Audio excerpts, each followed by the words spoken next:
All right, good tips. Thanks for that, Travers. Well, we're still watching what was Tropical Storm Alberto continuing to make its way across mainland Mexico, and it's dealing with a lot of friction here from the mountainous terrain and therefore has lost its low-level center of circulation. So this is why the National Hurricane Center made the call to downgrade this to what is called a remnant area of low pressure, which is basically a big swirl of cloudy skies and also some showers here still associated with that area of low pressure.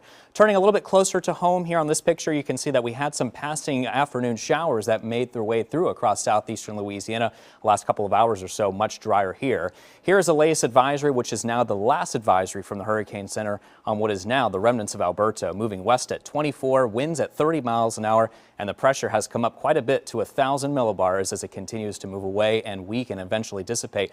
But we're going to be turning to the southwestern Gulf of Mexico yet again, as another big trough of low pressure could develop here and eventually spin up something, maybe a depression or a tropical storm over the next 7 days. It's got a 50% chance of doing so. Meanwhile, we're watching this very small area of low pressure off the east coast of the United States. This could also potentially develop over the next 7 days up to about 40% while continuing to move towards the westerly direction. So watch out for that. But I do want to focus here on the potential Gulf system. This is the American model. See all this big plume of moisture and energy moving its way in. This could eventually develop a little bit weak, though, according to some of the computer model guidance as we head into late this weekend and also into early next week. But the trends are from the American model and also the European model, which I'm showing you here now, does suggest that this will follow a very similar track to Alberto and may not even be as strong as what Alberto was here either. Lots of heavy rain, regardless of development, is possible over Mexico, maybe even stretching up towards as far north as portions of the Texas coast as well.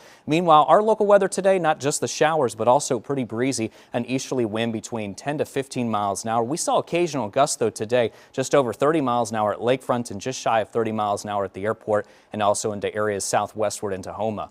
Coastal flooding alerts are still in effect, more specifically the coastal flooding advisory until 6 p.m. tomorrow for portions of the metro down towards the extreme southern shore near the coast as well because of that easterly wind here that's going to continue throughout the day today. Now, these wind gusts will subside, though, mind you, as we head into tomorrow, starting tomorrow morning. But because of the strong gusty winds we've been seeing here lately, still piling up that water along the coast, that's why those advisories are going to continue regardless of the wind speeds settling down here tomorrow.